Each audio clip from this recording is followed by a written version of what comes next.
And we're live. And by we, I mean me.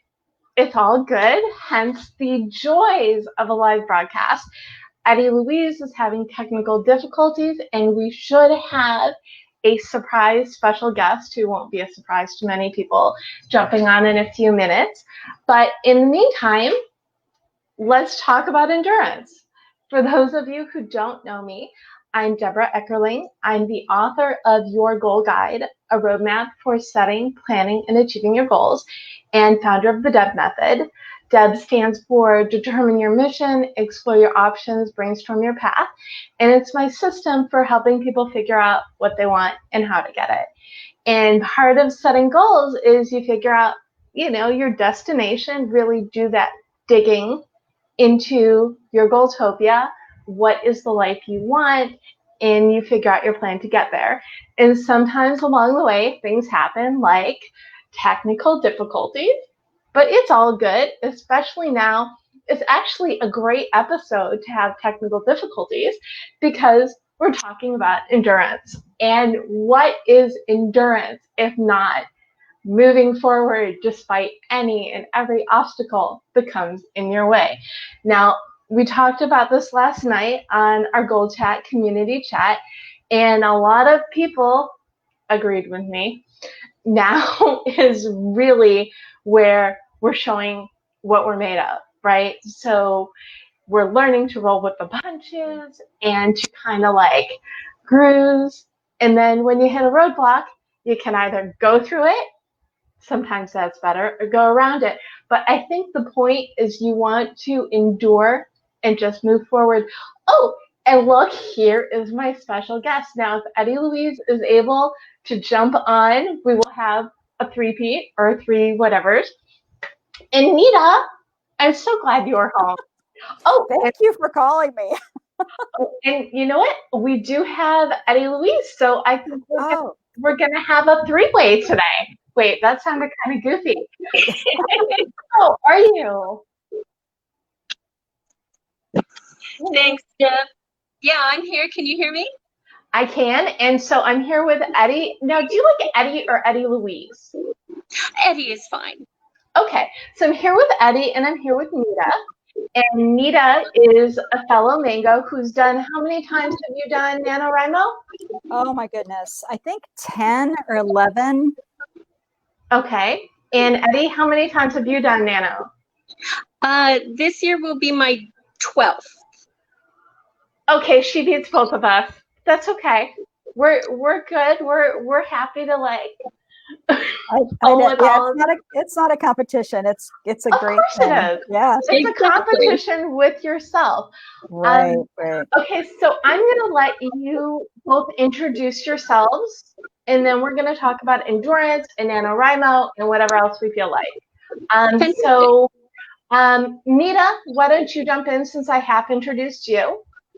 And then we will have Eddie Louise jump in and introduce yourself. And this can be fun. I've never done three people on a Streamyard before. So Nita, go.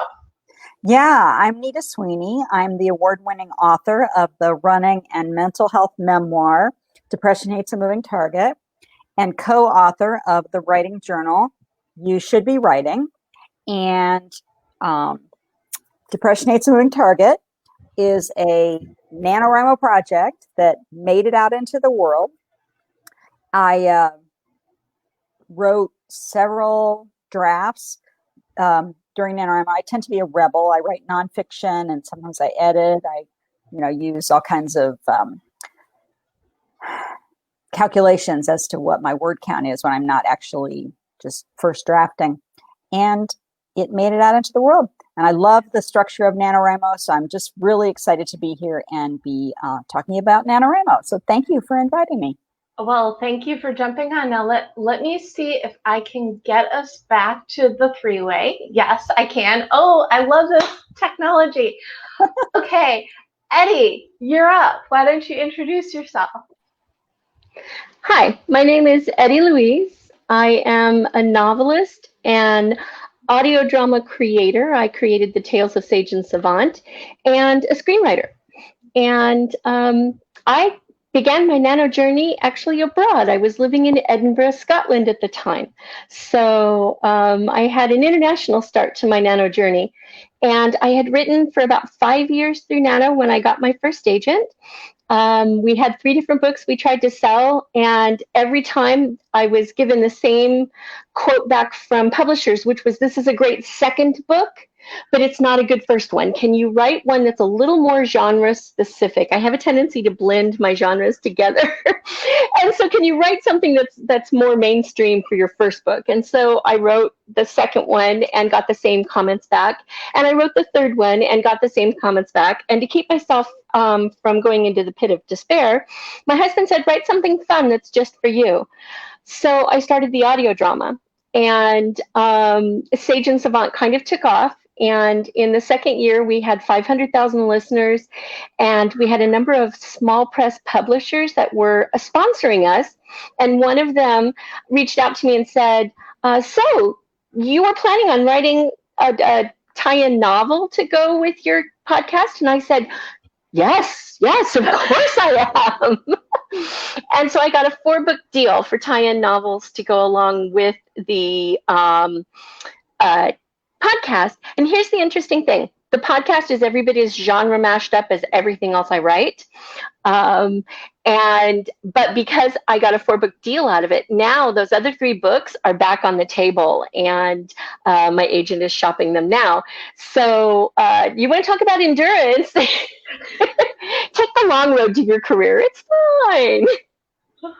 I think everybody these days is learning something that we all know already, which is you have to keep going and you have to keep knocking on doors, and things just don't happen in the time in which we want them to. Yes. Raise your hand if that's familiar. The best advice I ever got, and this came from my agent after the 3rd series of rejections that made me cry, was it's not that you haven't written great books. It's that you haven't written the right book to the right agent, to the right editor, at the right publishing house, at the right moment for that book to sell. And she said, so there's never, like, a great book never really dies, even if it's been rejected, because she's kept notes of everything. And it's entirely possible that, 3 years down the road, it will be the right moment for that book. And then we'll be lightning fast to get it in. So that helped a lot. That really helped me not feel like I'd wasted effort in writing things that wouldn't sell. Got it. And Nita, do you have some thoughts on this? Oh my goodness. I always joke about having at any given time 10 books in the drawer, because Depression Ace and Moving Target was the 11th book I think I had written.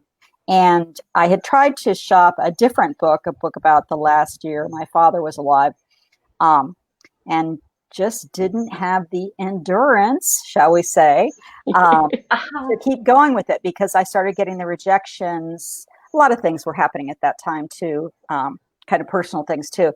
But I kept getting the rejections, and I wasn't used to that showing up again and again and again, and just keep going again and again and again.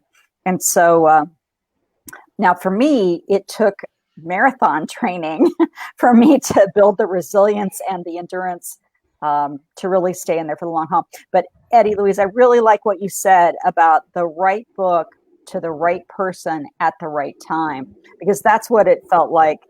Those are the things that felt like they came together for me with Mango, with my editor, Brenda Knight. It's actually Deb's editor too, with Brenda Knight, because it was just sort of the right time. I was at the right place. It was the right book. They all just sort of, and Mango, the publishing house, was at the right place too, ready to take on that book. So much of it is just being in the right place and having the thing. So I really like what you said about, you just keep writing. And I was at your agent said that, like, the book is not dead. There is no death for the book. So I that's been my experience as well. And I like to think, and I say this all the time, because my book on goal setting came out in January, 2 months before everybody had to reboot their life. And when I think of all the things that had to happen for me to rebrand as the Deb Method, write my book proposal, get it out in the world, and for it to land at Mango, for that timing, it's ridiculous. I can't say this often enough, and I say it pretty often. It's ridiculous. Yeah. So before we jump back into Nano, I want to know how you both have been enduring during what a lot of people are finding a challenging time, what a lot of creatives are embracing, to which I say, yes, embrace the change. Eddie. It has been difficult because not just with quarantine and pandemic and everything else that's going on, but also my podcast ended its 4-year run, which was planned. I had looked at the story I wanted to tell and mapped it out episode by episode, and I knew that I could get 4 seasons out of it. And I hate TV shows that go on but past the original idea and they peter out and then they just get horrible. I didn't want to do that. So I wanted to make sure that every episode was something I could be proud of. So I knew I had 4 years, but that was May. And then on top of that, I picked up another book contract this summer to write a historical, and it's my first time writing a historical.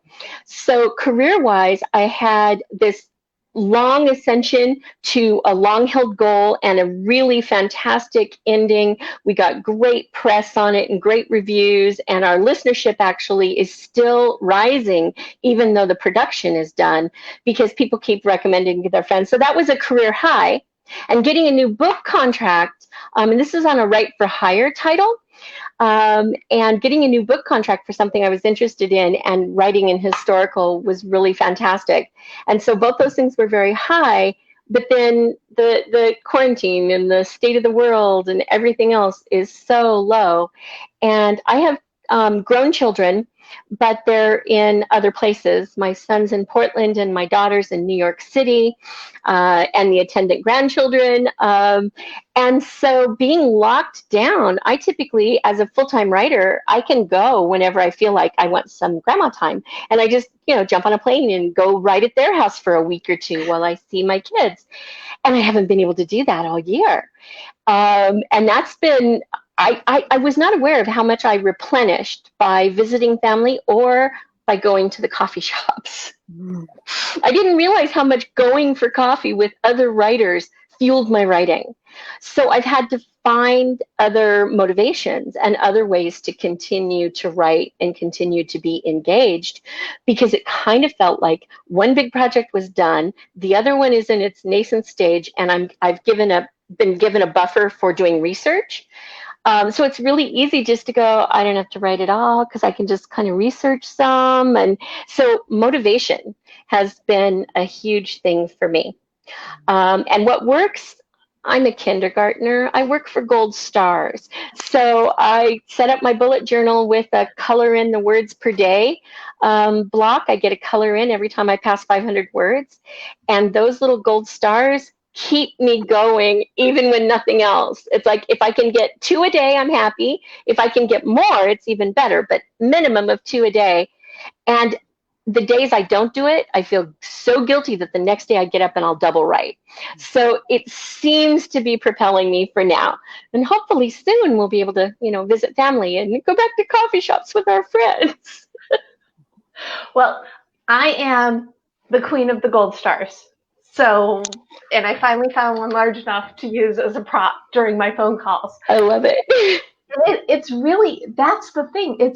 We have these goals that we're working towards, and we need the treats. And I think that's what I said in the goal chat. You set the goal, you figure out what the rewards are, and you keep moving forwards, because sometimes that's what you have to do. And so, Nita, I know you're still running like a ton, like ridiculous. So, but why don't you share what you've been doing to endure during this time? And at some point I'm gonna play with trying to put like you focused and us on the side. If for some reason I kick you out, just come back. Okay? Okay. So Nita, tell us. All right. So a lot of the same things that Eddie said are working for me too is, having goals and having a structure. I'm a big kind of structure person. That's what helps with me. I like to have, I print out the training schedule and put it on the side of the bookcase and check that off. So deadlines of any kind work really well for me. I've been doing mostly book marketing right now. And so they're very short, fast turnaround deadlines. And that's actually worked really well during the pandemic. But boy, when she talked about coffee houses and cafes, I miss them for a different reason, though. I'm an off-the-scale introvert. And so I prefer to go places where there are people, but they're people I don't have to talk to. So, and the issue with the pandemic for me is that I'm not used to writing in my house that much. And I live here with my husband and our dog, which is lovely. They're both lovely creatures. I adore them both a lot. And I just want to be alone sometimes and I can't go anyplace. So, I go to the basement, I go to the front porch, I go to the back porch.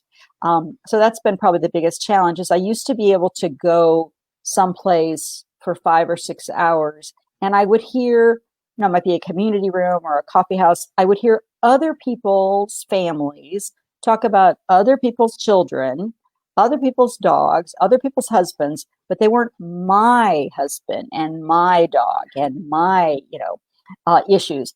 And there's something about, even though I can barely hear the conversation in the next room, I know it's Ed on the phone, dealing with some company or something, and my natural curiosity kicks in. And so I find it very difficult to concentrate here at home. That's really been the biggest challenge for me. As an introvert, I don't need as much interaction on a regular basis. Look at Deb go. She did it. I figured it out. Yeah, sorry. Good job. Gold star me. No, good gold star for you. Kudos. So I don't have the interaction. I'm on a lot of Zoom calls with writers.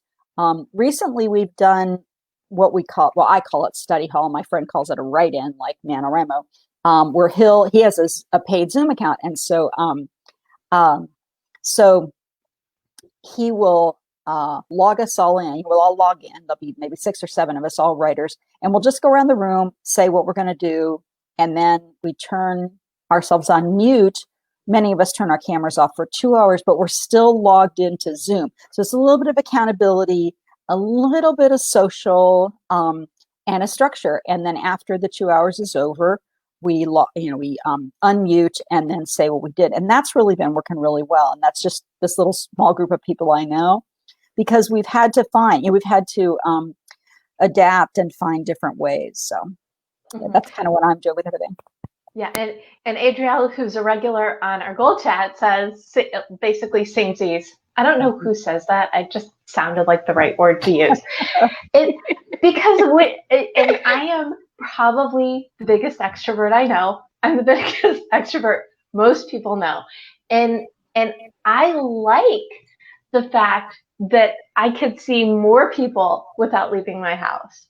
So I'm actually good. I do this international networking thing every Tuesday night, and there are people in India and Australia, as well as Canada and the rest of the country and a few other countries thrown in there. You don't have those kinds of opportunities when you're running everywhere. So I like to, my optimism is showing.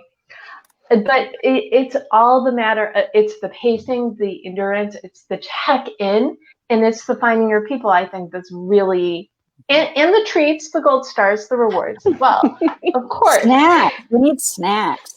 We always need snacks. And I shouldn't have done it, but today, because I had a busy day, but this morning I woke up and I'm like, oh, great. I'm going to have a little bit of time between my morning call and GoalChat Live. And I'm going to make these pretzel rolls that I love, that Nita knows about because I've talked about them obsessively. And then I had like 3 other appointments kind of thrown in. And I just finally said, I'm taking a break and I'm making my pretzel rolls because they're going to make the rest of the day better. And you know what? They did. They did. Good. Okay, so I want to go back to talking about NaNoWriMo and the rest of the challenges in November, because every month you see these. Poetry Month is April, and there are a few other main little ones thrown in there. But November, there's National Novel Writing Month. There's National Podcast Host Month, where you do a different podcast episode. You release a different podcast episode every day for 30 days for Podcast Boot Camp. There is National Nonfiction Writing Month, which was created by our friend Nina Amir. And that's kind of like the nonfiction version of NaNoWriMo. And then Blog Posting Month. So basically, it's sort of like saying, you want to get something done this year? You have like 4 different choices. But the forerunner, the pioneer of them all is our friend National Novel Writing Month. And I'm going to put it on Eddie Louise to tell people who might not know what it is, because every now and then I encounter people who don't know. What is NaNoWriMo, and how do you make it work for you? NaNoWriMo is simply a challenge to yourself that you're taking alongside about 500,000 other people in the world right now to write a novel-length work in 30 days. So they arbitrarily chose the 50,000 mark because that's where most publishers stop novella and enter you into novel territory. And thank you. They've just put up the link to nanowrimo.org where anyone can sign up. It's free to sign up and free to be a part of. And you'll basically be challenging yourself alongside of a ton of other writers. And one of the things that I found useful for it, before I began it, I'd been writing. I'd been writing for about 5 years. And every time I went to visit my son, I would say, I had a new idea for a book. And here's how it's going to go. And I would talk through the idea and get him all super excited. And then I'd write the first 10 chapters or so and peter out. I wasn't able to finish. And one of those visits, I was telling him about my latest idea. And he said, you know what, Mom? Give it up. You are never going to write a book because you can't finish a book. And, you know, if you were serious about writing a book, and he slid the brochure for NaNoWriMo across the table at me. He says, if you were serious, you'd sign up for this. And I was so mad. I went home to Edinburgh and I got on the thing. I even found there was a local group in Edinburgh to write with. And I went, I'm going to do this just to show that son of mine. And of course, November 30th, as I crossed the finish line and I got my first 50,000 and the big celebration, it suddenly dawned on me that he had reverse psychologied me the way I used to when he was a kid. And but the anger and the I'll show you got me through. And it taught me how to write through the down times. Because I had a false idea before I began NaNoWriMo that a book was a thing that an author conceived in their head as a whole and then transcribed onto the page. But the book was perfect already. It came out of them, you know?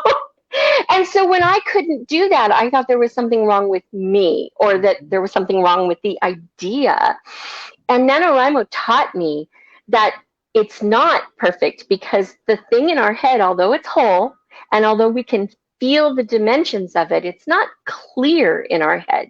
We have to put it down on paper and then work with it until the feeling of what the paper gives us matches with that feeling in our brain. And then we'll know that we've written the book that we intended to write. And Nano taught me that. It's a brilliant program, especially for people who have difficulty finishing. One of the things that I think is super cool about, and I'm going to swap you guys because we're going to let Nita talk in a second, is that you can also do like NaNoRebels. It doesn't matter what you want to do 50,000 words of, and you can do your own, you can cheat it. You can do whatever word count you want. You can do it as blog posts. I think one year I decided I was just going to count everything I wrote in November and see if it added up to 50,000 words. And at some point I'm like, I'm going way over. There's no purpose. But it's a tool that you can use to go from point A to point Z. And you know you have this deadline. So you can't stop and you can't edit and you can't overthink. And you just have to get to that gold star. So Nita, what is your experience? Because you've got like such a great Nano story. Well, I Googled how to write a book. I'd been to journalism school. I was contemplating MFA school, which I eventually did.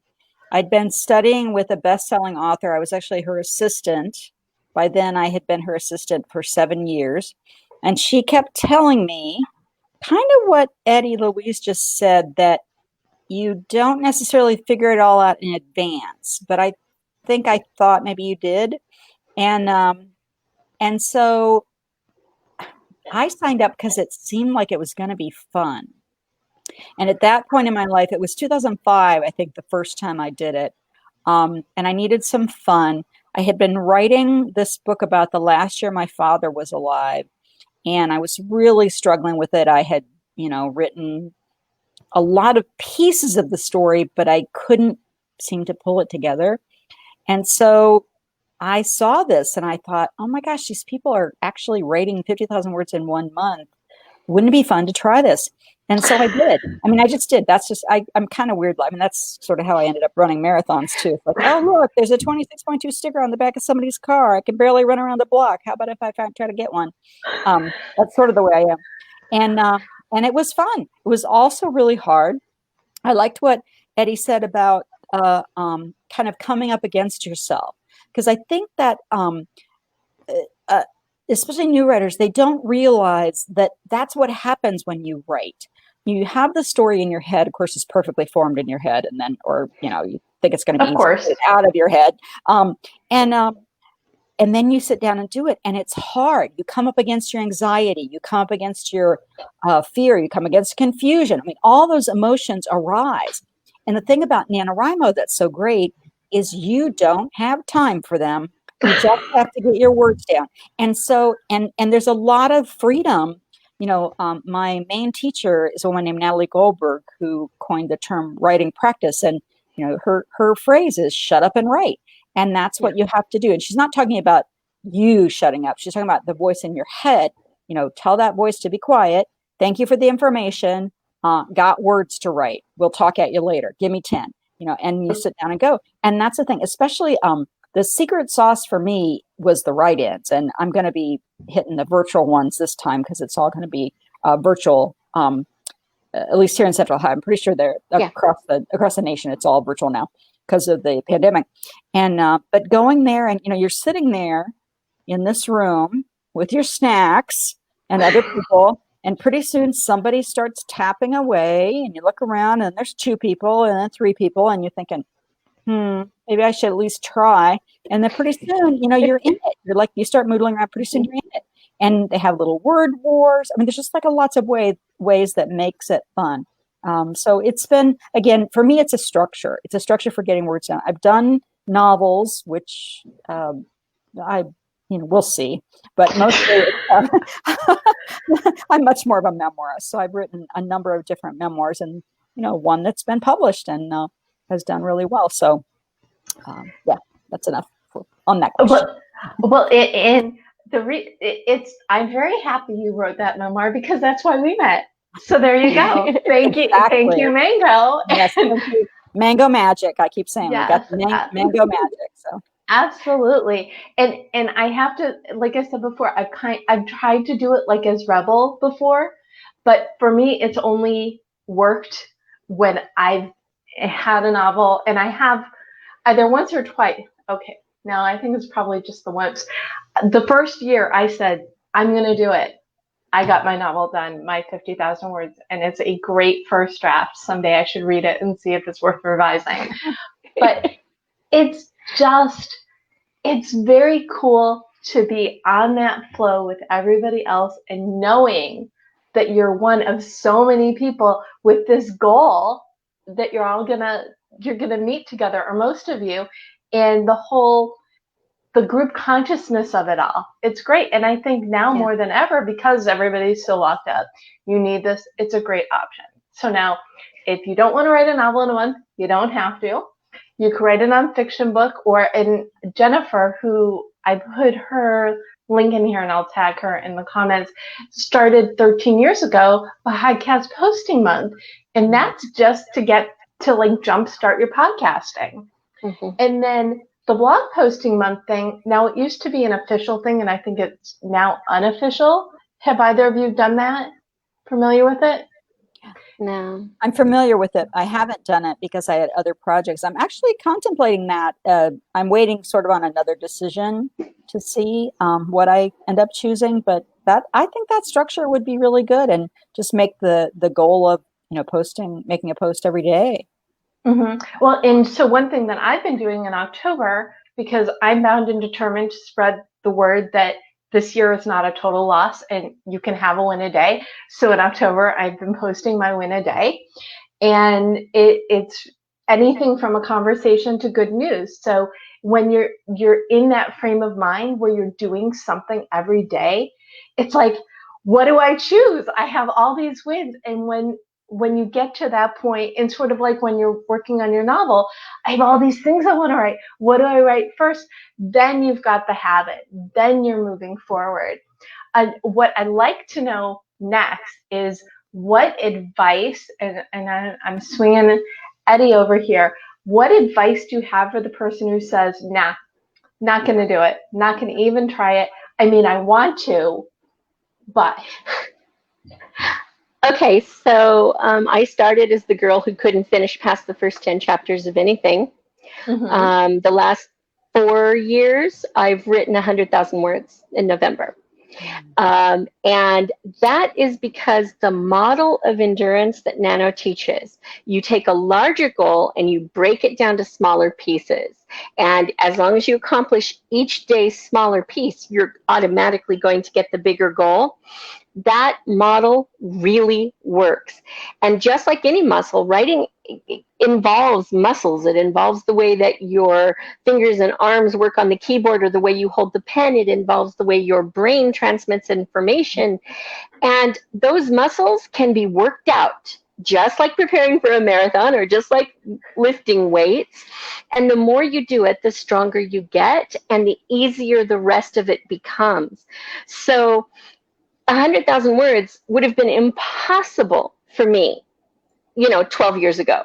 I wouldn't have even been able to conceive of doing that in 30 days, or in a year, let alone in 30 days.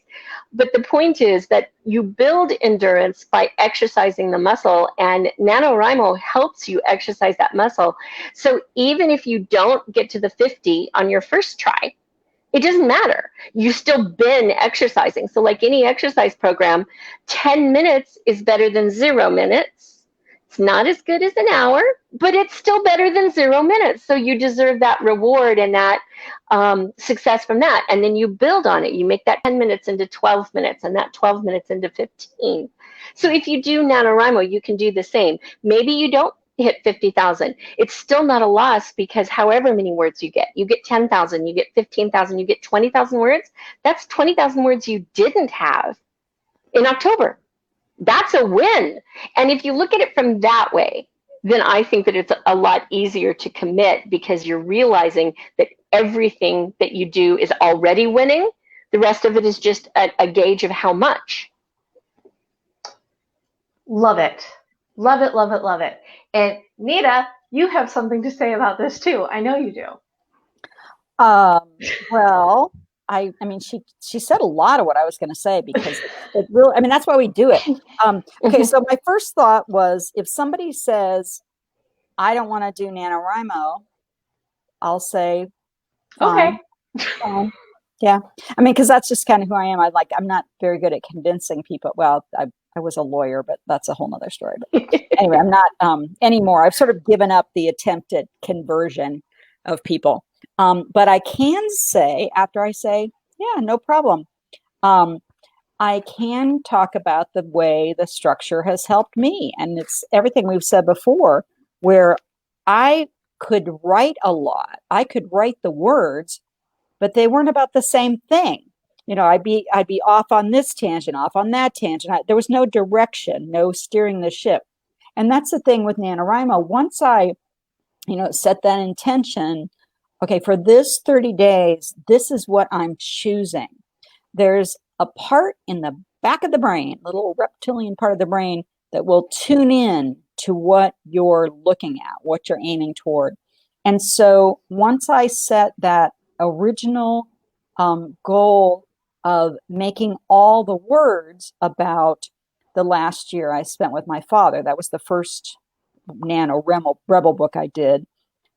It just became easier because everything was headed in the same direction. Whereas before I would, fill these notebooks and be kind of exploring, and wrote a lot of stuff that I, used later or was good fodder for me figuring out what I really wanted to write about. But there's something about having it all in that direction. Yeah. And, in November, you do a lot of side jaunts. I mean, I let myself go off on some tangents and stuff. It's not like I don't do that still, but there's that thread, that through line. And both of you have mentioned the other people too. For once, you're not in it alone. Not that we're ever in it alone, because the writing community is amazing. But NaNoWriMo people are amazing nuts. They're amazing fun. Mm-hmm. They're amazing creative. And so they sort of help me kind of come to a new level with it and help me stay on that track, because we're always asking each other how we're doing. And the website has, little graphs and charts and badges and all this kind of stuff that, I like to use the spreadsheet. So my first response to somebody would be, sure, fine, but let me talk about the reasons why you might consider it, and go from there. So this is great. And it's every year though I do this, and I'm like, because I really want to. I've got this creative project that I got about 10 chapters in. Not kidding. That I really want to write, and maybe we'll see. I'll do a something. To be determined, definitely a something. And then and if you're listening or watching, my Write On page is all about what are your goals for the week and how did you do, and sharing resources. But I also have my Write On online group where there are daily threads where people can connect and communicate and cheer each other on. And there will definitely be NaNoWriMo and other November challenge threads in there this year, because obviously more people are at home. Great use of found time is to do one of these challenges. Yeah. Now, any final thoughts on Nano, and then I want to jump back into the endurance piece a little bit. The biggest thing that I would like to kind of leave people with is, just like anything you do, you're going to get out of it what you put into it. And so I've had people tell me that they're too shy, for example, to come to write-ins, but as has been discussed already, write-ins can be a fantastic way to build your own endurance and ability to write, but also to build your local community, to build other writers that that are local. And I mentioned going to my writers group being important to me. It's no longer so important to write together, because we still do that over Zoom and everything. But the reason going to the coffee shop worked for me was because we used to bring pages and swap pages and update each other. We had a goal chart that we carried, and we would update. And I had all these people that I loved that were in my writers group that I wanted to impress. I want them to think I'm a good writer. I want them to like my stuff. And if I didn't do what I said I was going to do in the week, if I said I was going to finish, 3 chapters and I only came back with 1, they would be disappointed, not angry with me or disappointed in me, but disappointed that they didn't get to read 3 chapters. And that's amazingly motivating. So the last reason I would say for anyone, introvert or extrovert, go, because NaNoWriMo is really good at making connections between people, whether you're introverted or extroverted, and making those friendships that will carry you through. Okay, I'm flipping you over to Nita here while I put your Amazon, your book links in here. Oh, Nita, go. Eddie, that was fantastic. Yeah, the connections that you make. I mean, I have friends that I've had for years now that some of whom I only see in November too, but I always look forward to seeing them. And then other friends that are now, the community. Now for me, it's more peer pressure. It really works. Peer pressure really works for me. And so I think part of it is figuring out who you are, because there's something for everybody in NaNoWriMo. There really is. There's, there's something for the extroverts who want to really socialize and be with the crowd. And there's, the shy people like me who are the little introverts. we go and we're quiet at first, and then they make the mistake of asking something we actually want to talk about, and then we won't shut up. That's what happens with introverts, actually. So I guess just it's a great practice ground to get over anxiety, which is the biggest challenge to writing. I mean, people think they have other things, but my spin is that writer's block is anxiety. So yeah, I hope you'll think about it. I hope you'll do it. And I'm Will Write for Chocolate on the forum there. So fantastic. You can find me. And I also, on my blog, on nitasweeney.com, my blog, I have a whole bunch of articles that I've written over the years about my experience with NaNoWriMo. So please go ahead and check that out if you want to hear more of my little spin about it. So thank you. Okay, and if either of you have links that you want me to put in the recap, the host, send them. This is going to be like really, really full and vibrant and exciting. I realized I didn't share how I first discovered Nano, and it's because it had to have been about 10 years ago. No, more. Less, maybe. I was just Googling. I was trying to find someone I hadn't seen in forever, and it had her listed as participating in Nano, and that's how I found out about National Novel Writing Month. And I said, that's cool. And I let it sit with me for a few years before I jumped in, and I'm like, okay, I'm ready to get a book done, because as someone who helps people define, plan, and achieve their goals, I wanted to achieve my goal of writing at least a draft of a novel. So it worked out for me. But you never know what you're going to trip over when you start Googling. That is my lesson. The other thing, and I don't think it can be said enough, is you're doing this for fun. Yeah. Whatever you write, and maybe somebody wrote a first draft Nano that's brilliant, but usually you have to write things. You need to revise things over and over again. So why not have fun? Put your energy into whatever project, whether it's a Nano book or a blog or a nonfiction or a podcast or whatever challenge you want to create for yourself in November, and just enjoy it, because people are going to get that from you. So those are my 3, 4, 5 cents a Nano. Okay, so flipping back to endurance, and I didn't forget, we need to do a bonus goal. So my guests, I'm going to let you think about it as well. What sort of assignment can we give people? And I think do Nano is probably going to be the first one, but I think we need something endurance related. So what advice, okay, well, we're going to put Nano on the side. What advice do you have for people who are very challenged right now to improve their endurance? For my part, endurance in writing is about developing a regular practice. So one of the things that the pandemic really threw off is that all of my routines around writing had developed around me being home while my husband was away at work. And I had the whole house to myself all day, and I was never interrupted by, sounds or, what's for dinner questions or anything like that. And I set up a practice where I had 3 different rooms. The way the sun moves through the house, I had 3 different rooms, and I would start in the morning in the one. And when I'd written 2,000, I could stop and go, make bread or clean the kitchen or whatever needed done. And then in the early afternoon, I'd move to another room and do it. And then in the evening, just before my husband was due home, while dinner was in the oven, I'd get my last 500 words in the final room. And that practice obviously really, really sustained my writing practice, because with him being home, everything's gone to hell. And it took me about 3 months to realize that the reason it had gone to hell was because all of my patterns had been broken. So to rebuild up endurance, what I've done is I've started new patterns, but I started them on 10-minute basis. I used to do, 3 hours of writing, an hour of something else, 3 hours of writing, an hour of something else, and then 1 hour of writing. And I just don't seem to be able to do that. But I've broken it back down to, I started with 10 minutes.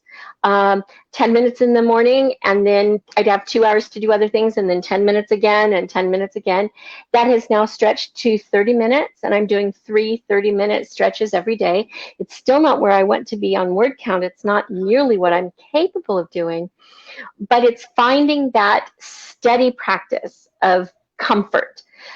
And then the last thing is I Pomodoro write, which is, if you haven't got a Pomodoro timer, it's where you do a timed amount of activity and then a timed break and then another one, and you repeat. And so getting back to using the Pomodoro, I had gotten it at before thing, I didn't even use the timer anymore because I had my routine established, but I've gone back to resetting the timer and using that again and helping me focus. And if nothing's coming out, if I'm not writing during those 30 minutes I'm supposed to be writing and nothing is coming out, then I'm not allowed to leave my keyboard. I'm not allowed to go do anything else. I have to sit in front of it and just type whatever thought comes into my head. So I hate this. I don't believe in writer's block. I know this is anxiety. I know why I'm not writing, but I'm still having to type all these awful words. And what happens when you do that is that you get very bored of transcribing your thoughts after a while. And especially if you're in an anxiety spiral, those thoughts are the most boring and horrible things ever.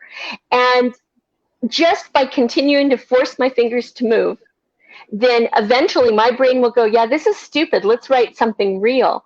And sometimes I don't even know that I've switched into a real scene until later when I reread. And you can see the point where my brain took back over and said, no, we're going to write for real. So by having that routine and keeping to it no matter what, then it's rebuilding up my endurance. That's awesome. Love it. And I was, even before the pandemic, a fan of the 15 minutes because everybody has 15 minutes a day, every other day, a couple days a week to do a something. But I love the forced writing. I always say, if you're stuck, write something about something you really love or you really hate, because that'll really get your juices going. So Nita, what are your additional thoughts on endurance? Oh, I really like what Eddie Louise said. I kind of the way I think about it is that you have to get into flow, and what it takes to do that, which we often forget, is that you have to muck around. You have to moodle and noodle, and I have to do that with my fingers on the keyboard or my pen on the paper. Sometimes I can go for a run, go for a walk. There are people that, plan that way. I'm very physical. I have to actually be in the document, in the page to do that. So I too am a big fan of the timer. We have them all over the house for lots of reasons. But the tip that I will share, in addition to the fabulous thing she already said, is use an app that blocks social media. So yeah, something that, because what happens sometimes, I'll be in the middle of a writing, I'll be in the middle of a writing session, and then all of a sudden I'm on Twitter. What the heck? How did I get on Twitter? I mean, it happens so fast. And so with the blocking app, when I try to make that shift, I get the green screen that says, oh no, that you're not going there right now. And it's like, oh, that's right, I was ready. And I until really 4 or 5 years ago, that never would have happened. But that whole switching process now, we've sadly retrained our brains and not, the best way. I too had the challenges that Eddie had with the pandemic, with having my routine. Mine was different, whereas I left the house. My husband retired a couple of years ago, so he was always home. So I left the house. So now I'm the one that's at home. And it's the same thing. My routines were all broken. I have to find new routines. And taking it back to NaNoWriMo, that's what NaNoWriMo creates, is this goal. So I will say one thing, though, about physical activity, because I really found that until I developed a level of physical strength, this might not be true for everybody, but writing takes stamina. It's a particular type of, there's a mental stamina, which I think is what Eddie's talking about, but also a physical stamina to sit there. I mean, she's got it because she can sit there for 3 hours and then take a break, and then 3 more hours, take a break. That's stamina. And so sometimes doing something physical will help build that stamina, whether it's a walk around the block, whether it's lifting weights. Maybe you're into Zumba. I don't know what it is. Find the thing that's fun for you. But add a physical health component to it to make sure your body is healthy so that you can write for the long haul. So, yeah. I use a bike desk, actually. Oh, yes. See, that's great. That's fantastic. I like that. I have a bike desk, and it's specifically built to be a bike desk. So there's plenty of clearance for your knees, and you can get the keyboard at exactly the height you need it for ergonomic. And I can pedal for a straight hour while writing without distressing my writing at all. And then I have to take a break and then come back and do that. So that you're right. I think the physical is more tied to the brain than we like to admit. Yeah, there's neurotransmitters, and then just the endurance part of it. I always thought that it would be, well, I think this is somebody else's joke, but what if we had to pedal in order to get our keep our internet connection going? I mean, we'd be so healthy. We would be so healthy. And I know, and Nita does.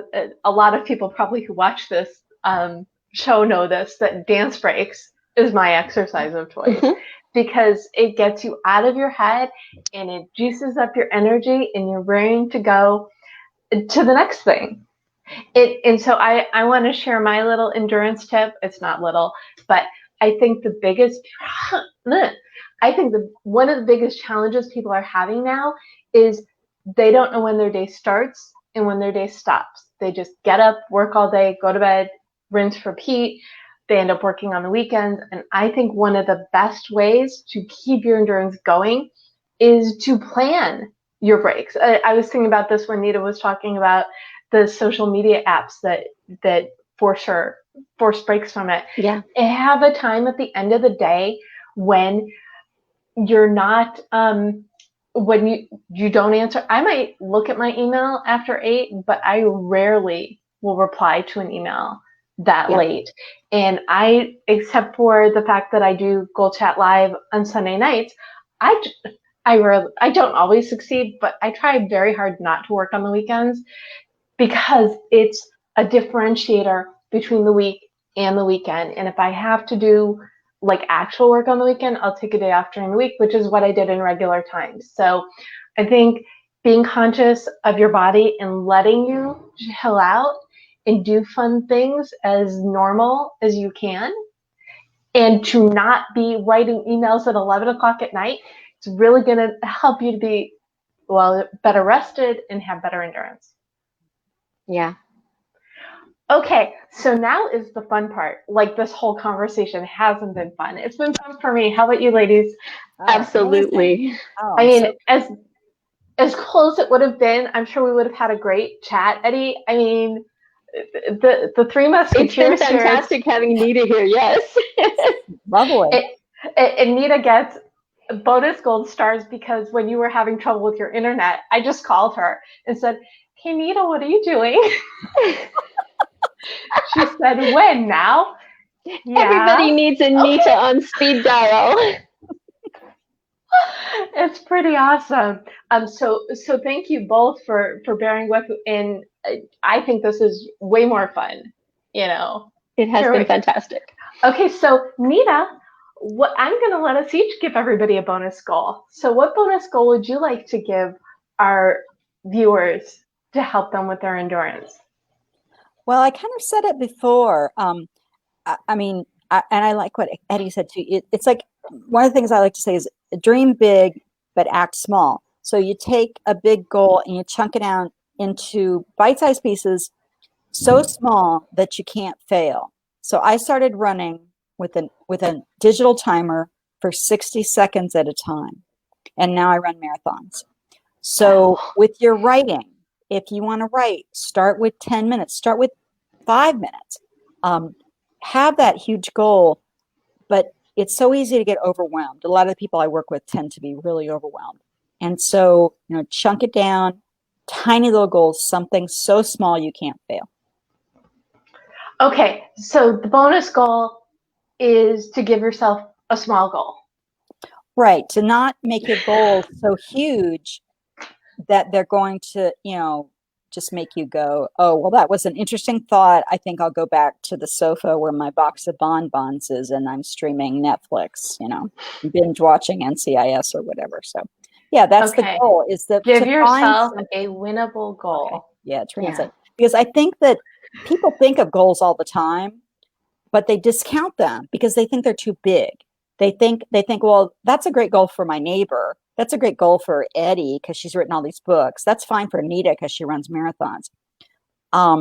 So chunk it down. Okay, Eddie, what bonus goal would you like to give people? I'm going to suggest that they find an entry into what they're doing that is non-traditional, but it gives them that daily juice. So for example, with my writing, I started pulling a daily tarot card.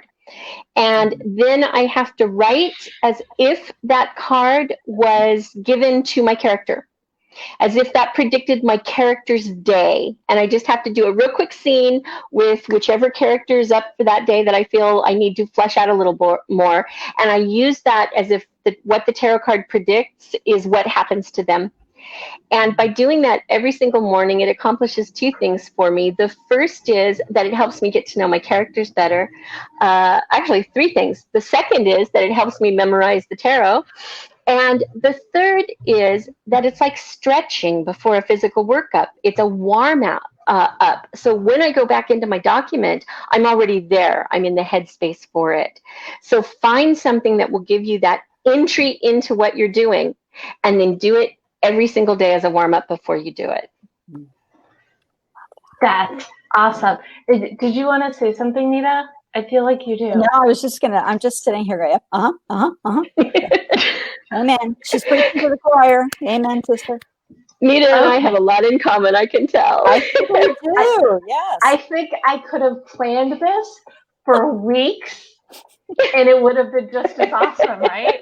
Or it wouldn't have been as awesome. I don't know. So I'm taking both of your ideas for the bonus goal I'm giving, is because, like I said before, I'm sharing a win a day on the Deb Method Facebook and Twitter and on my LinkedIn. And during the week I gave myself the weekends off, so I'm not doing Instagram pictures on the weekends. But every day in October, I'm sharing a win. So when you find these winnable goals, I want you to tweet them to the Deb Method and use the hashtags GoalChat and goaltopia. Goaltopia is the word I made up for my book because what I wanted to express didn't exist, and that when you're at Goaltopia, you're achieving your goals and living the life you want. So so basically you want to give yourself a winnable goal and then find an entry into what you're doing. I love that tarot cards they fascinate me. That should be another conversation. And then that could be your win when you get into or it could be two different things, and then share your wins by tweeting. You can also comment on the video and on these posts. But I think we can all agree that the key to endurance is setting those goals, my favorite word, yay, having wins and rewarding yourself, being proud of what you accomplished, because that's what's going to keep you going. It's going to help you, I'll use the word again, endure in these challenging times. Okay, so final thought, and where can people find you? We are going to start with Nita.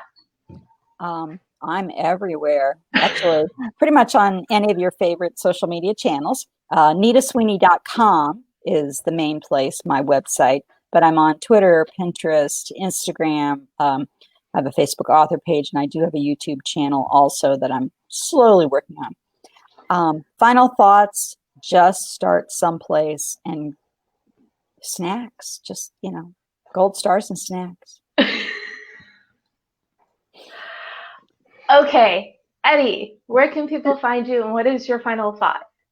I'm at Eddie Louise on everything, at Eddie Louise on Twitter, on Instagram, on Facebook. I have an author page on Facebook as well that you can interact with me. And also my website is www.eddielouise.com. So I made it simple. And then as far as my final thoughts, any long-term goal, whether it's something that you're doing physically, like learning to dance, or whether it's writing a book, or whether it's creating a podcast, you are literally building your staircase brick by brick yourself. So every stair is a goal achieved. So everything that you succeed in doing is just one step closer to that final goal. 5 years ago, I thought, hey, I'll write a podcast. And month by month, script by script, I finished a show. And not only do I have that show to be proud of, but I have that potential IP that I could sell as a television show or a movie. I've made tons of new friends. I learned all these new skills, but I built it just one brick at a time. So celebrate your stair steps and keep after it. You both are just so my people. I am just absolutely thrilled that I could share this time with you and that we could share this time with everybody who is watching. So thank you so much, both Nita and Eddie, for being here, for joining me. You can find the recap will be up on thedebmethod.com/blog tomorrow, and I will also have this video will live on Facebook as well as YouTube. And I will be back every Sunday night. Join me for GoalChat on Twitter at 7 p.m. Pacific, and I will be back next Monday and every week on the Mango Facebook page for another GoalChat Live and another amazing conversation with great people. And my final thought, when you're figuring out your goals, your wins, your gold stars, just remember one thing. I want to be the voice in your head. Remember, you can do it. Thanks again for watching. Good luck with your goals. Let us know how it's going.